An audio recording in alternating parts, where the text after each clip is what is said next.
Welcome students, मैं जितेंद्र तिवारी आप सबका फिर से स्वागत करता हूं मेरे इस यूट्यूब चैनल पे जिसका नाम है कोई डाउट, जिसका इकलौता मकसद है आपके सभी डाउट्स को क्लियर करना। तो आज की क्लास में हम पढ़ेंगे कॉन्ट्रासेप्टिव मेथड्स के बारे में, यानी गर्भ निरोधन के तरीकों के बारे में।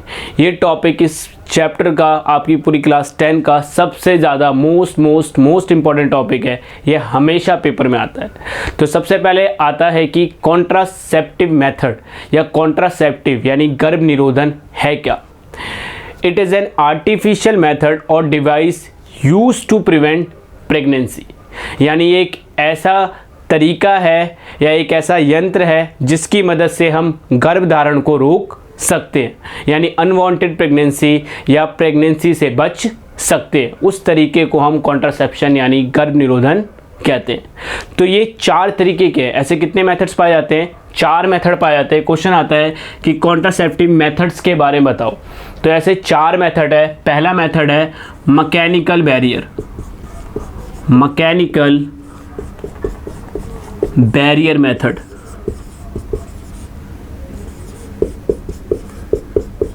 जिसे हिंदी में कहते हैं यांत्रिक अवरोध। What is mechanical barrier method? ठीक, जैसे इसके नाम से पता लग रहा है मैकेनिकल बैरियर, ठीक है, यांत्रिक अवरोध, यानी एक बैरियर सा लगा देते हैं। ठीक है, ये दोनों में पाया जाता है, मेल में भी और फीमेल में भी। मेल में हम कॉन्डम का इस्तेमाल करते हैं और फीमेल में हम सर्वाइकल कैप का इस्तेमाल करते हैं।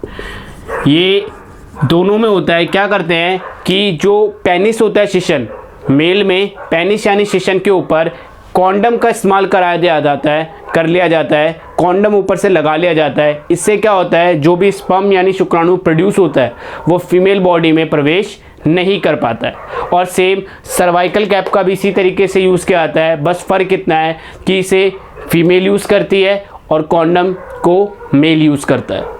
ये जो मेथड है, इस मेथड को सबसे बेस्ट और सेफेस्ट मेथड माना जाता है। और क्वेश्चन आ जाए कि सबसे बेस्ट और सेफेस्ट मेथड कौन सा है, तो वो है मैकेनिकल बैरियर मेथड यानी यांत्रिक अवरोध विधि। क्यों?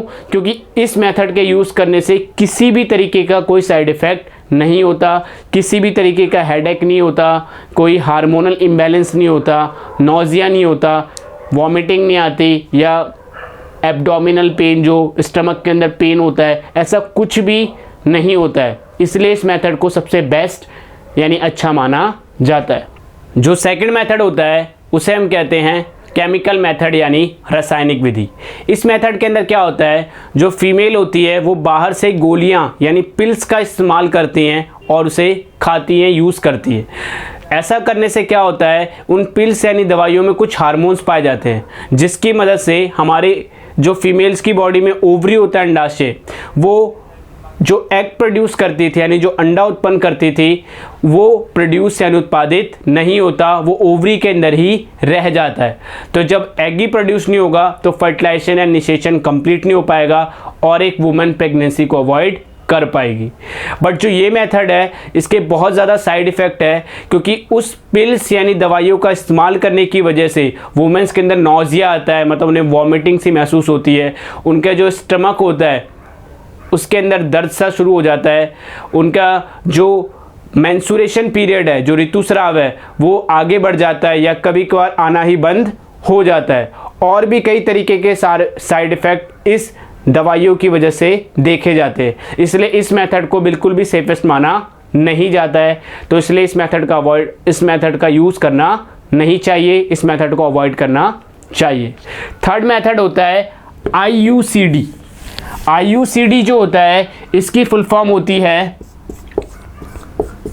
Intra यूटेरिन contraceptive device. जैसे कि इसके नाम में ही दिख रहा है आपको, इंट्रा यूटेरिन कॉन्ट्रासेप्टिव डिवाइस। जो फीमेल बॉडी के अंदर यूटेरस यानी गर्भाशय होता है उसके अंदर इस डिवाइस को फिट कर दिया जाता है यानी डाल दिया जाता है, जिसकी वजह से क्या होता है, जो फीमेल बॉडी होता है उसके अंदर फर्टिलाइजेशन या निषेचन नहीं हो पाता और एक फीमेल प्रेगनेंसी को अवॉइड कर पाती है। ये 2 तरीके के पाए जाते हैं, एक इसका जो बहुत पॉपुलर नाम है वो है कॉपर टी, ठीक है, इसके ऐड भी बहुत आते हैं। और दूसरा होता है लूप। तो कॉपर टी के बारे में मैं आपको बताता हूँ। कॉपर टी में क्या क्या आता है, ये एक डिवाइस होता है जो टी शेप का होता है। इस टी शेप का जो डिवाइस होता है ये कॉपर का बना हुआ होता है। इससे क्या करते हैं, फीमेल बॉडी के यूटेरस यानी गर्भाशय में रख दिया जाता है। इससे क्या होता है, ये उस कॉपर टी में से कॉपर प्रोड्यूस करता है और वो कॉपर क्या करता है, फर्टिलाइजेशन या निषेचन को होने से प्रिवेंट करता है यानी रोकता है, जिससे फर्टिलाइजेशन नहीं होता और एक वुमेन प्रेग्नेंट होने से बच जाती है। बट इसके साइड इफ़ेक्ट बहुत ज़्यादा है, क्योंकि इसका यूज़ करने की वजह से स्टमक में पेन होने लगता है, यानी जो पेट है उसमें दर्द महसूस होता है। जो मेंस्ट्रुएशन पीरियड है वो आगे बढ़ जाता है और कभी कभार होना ही बंद हो जाता है। कभी कभार फीमेल बॉडी में हार्मोनल इम्बैलेंस हो जाता है, यानी जो हार्मोन है वो असंतुलित हो जाते हैं। नोजिया से होने लगता है, हेडेक यानी सर दर्द होने लगता है, और भी कई साइड इफ़ेक्ट देखे जाते हैं। इसलिए फीमेल को इस तरीके के IUCD मेथड्स का, कॉपर टी का इस्तेमाल करना नहीं चाहिए। जो लास्ट मेथड है, फोर्थ मेथड जिसे हम कहेंगे, वो है सर्जिकल मेथड, जिसे हम कहते हैं शल्य चिकित्सा। सर्जिकल मेथड दो तरीके के होते हैं, ठीक है। एक होता है वेसिक्टोमी, जिसे हिंदी में कहते हैं नसबंदी, आपने नाम सुना होगा नसबंदी का बहुत ज़्यादा। और दूसरा होता है ट्यूबिक्टोमी, जिसे हिंदी में भी ट्यूबिक्टोमी ही कहा जाता है। अब बात आता है कि वेसिक्टोमी यानी नसबंदी क्या है और ट्यूबिक्टोमी यानी ट्यूबिक्टोमी क्या है। तो वेसिक्टोमी यानी नसबंदी में क्या होता है, जब हमने मेल रिप्रोडक्टिव सिस्टम की क्लास पढ़ी थी तो हमने पढ़ा था उसके अंदर वॉस डेफरेंस यानी शुक्रवाहिनी। तो मेल के अंदर जो शुक्रवाहिनी होती है वॉस डेफरेंस, उसको ब्लॉक कर दिया जाता है। जैसे उसको ब्लॉक कर देते हैं तो जो टेस्टिस के अंदर स्पर्म प्रोड्यूस होते हैं वो कभी भी फीमेल बॉडी में जा ही नहीं पाते हैं। तो इससे क्या होता है, फर्टिलाइजेशन नहीं हो पाता है। इसे कहते हैं हम नसबंदी यानी वेसिक्टोमी, जो कि सिर्फ मेल में पाया जाता है। इस टेक्निक के अंदर वॉस डेफरेंस यानी शुक्रवाहिनी को ब्लॉक कर दिया जाता है, यानी बंद कर दिया जाता है। सेकेंड मेथड है ट्यूबिक्टोमी। ट्यूबिक्टोमी हमेशा फीमेल में पाया जाता है। फीमेल के अंदर फैलोपियन ट्यूब पाई जाती है, जिसे अंडवाहिका भी कहा जाता है। इस फैलोपियन ट्यूब को ब्लॉक कर दिया जाता है। इसके ब्लॉक करने से क्या होता है कि जो ओवरी के अंदर, अंडाशय के अंदर जो एग प्रोड्यूस हो रहे हैं वो कभी भी यूटेरस तक पहुंच ही नहीं पाते, और इससे स्पर्म और जो एग है वो कभी आपस में मिल नहीं पाते हैं और फर्टिलाइजेशन या निषेचन कंप्लीट नहीं हो पाता है। इस टेक्निक को हम ट्यूबिक्टोमी कहते हैं, जो कि सिर्फ फीमेल में पाई जाती है। तो ये थे 4 कॉन्ट्रासेप्टिव मेथड।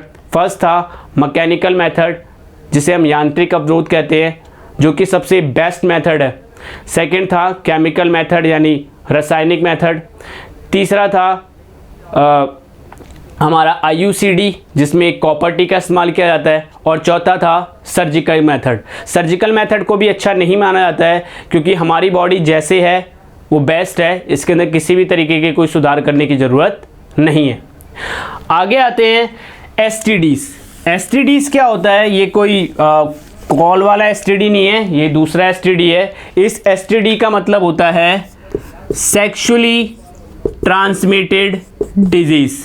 क्या है इसकी full form, sexually transmitted disease. Actually में जब भी रिप्रोडक्शन का प्रोसेस हो रहा होता है तो रिप्रोडक्शन के प्रोसेस के दौरान कुछ डिजीज़ भी हमारे अंदर आ सकते हैं, यानी ऐसे डिजीज़ जो ड्यूरिंग सेक्स यानी संभोग करते समय एक बॉडी से दूसरी बॉडी में ट्रांसफ़र हो जाते हैं, ऐसे डिजीज़ को हम STDs कहते हैं। ये डिजीज़ जो है 2 तरीके के होते हैं, एक जो बैक्टीरिया की वजह से होते हैं और दूसरे जो वायरस की वजह से होते हैं। तो सबसे पहले मैं वायरस की वजह से होने वाले 2 STDs के नाम बता रहा हूँ। तो वायरस यानी विषाणु की वजह से जो हमें 2 STDs होते हैं उनके नाम हैं, सबसे पहला है HIV एड्स और दूसरे नंबर पे है वॉट्स, जिसे कहते हैं मस्सा। इन दोनों के नाम आपने सुने हुए होंगे। HIV एड्स का तो सुना ही होगा, वॉट्स यानी मस्सा नहीं सुना होगा शायद। और दूसरा है बैक्टीरिया यानी जीवाणु से होने वाली डिजीज़। जो बैक्टीरिया से जो हमें STDs होते हैं जीवाणु से, उनमें 2 नाम हैं। सबसे पहला है गोनेरिया, जिसे हिंदी में भी गोनेरिया ही कहते हैं, और दूसरा है सिफिलिस। सिफिलिस जो है, ये दोनों की दोनों बीमारियां, गोनेरिया और सिफिलिस, ये मेनली अधिकतर फीमेल्स के अंदर ही पाई जाती है। तो ये था आज का हमारा टॉपिक। आई होप आपको ये क्लास पसंद आई होगी। अगर आपको ये क्लास पसंद आई है तो लाइक करें, शेयर करें, वीडियो को सब्सक्राइब करें और बेल आइकन दबाना ना भूलें। धन्यवाद।